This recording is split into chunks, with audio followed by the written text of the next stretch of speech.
ఆనందరావుకి ఆ పెంకిటిల్లు చెక్ చేస్తుండగా ఆ పెంకులు తీస్తున్నాడు, ఓ మూల తీస్తున్నాడు. అంత సడన్గా చూశాడు ఒకటి. ఆ కాలం నాటి చిన్న పెట్టు ఒకటి కనిపించింది. పెద్ద కుయ్యి పట్టది.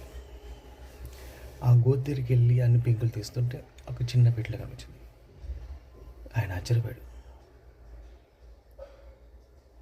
గొయ్యి ఉంది, గొయ్యి ఎంతలా పెట్టిందంటే లోపలికి కనబెట్టింది. మీకు ఎలా చెప్పాలి, పెంకటి లోపలికి నేల ఉంటుంది కదా, నేల బద్దలు కొట్టుకెళ్ళింది లోపలికి.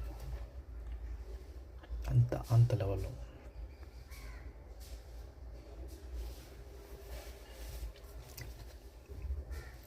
లోపలికి వెళ్ళాం.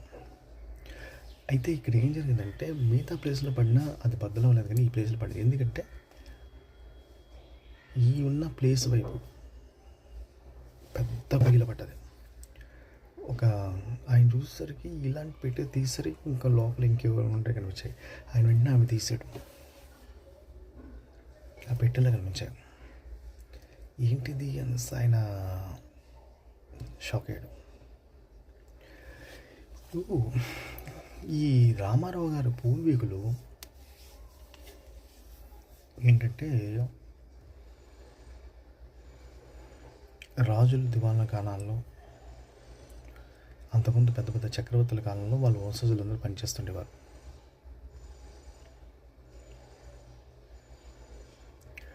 సో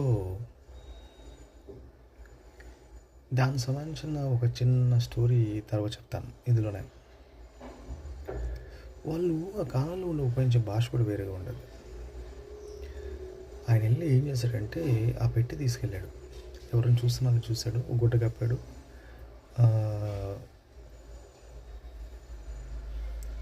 గుడ్డ కప్పాడు, వెళ్ళాడు. ఇంట్లో తీసుకెళ్ళాడు. వాళ్ళ ఆవిడకి తలుపేసి రహస్యంగా చూపించాడు. ఆ పెట్టిన వాళ్ళు చిన్న తాళంలో ఉంది, దాన్ని బదులు కొట్టి ఓపెన్ చేశారు. ఇలా ఓపెన్ చేయగానే అందులో 3 రత్నాలు ఉన్నాయి.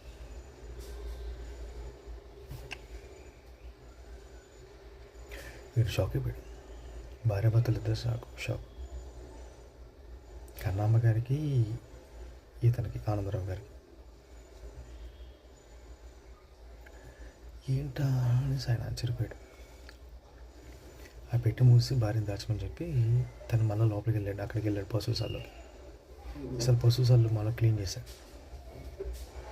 టైం అప్పుడు సాయంత్రం 5:30 అవుతుంది.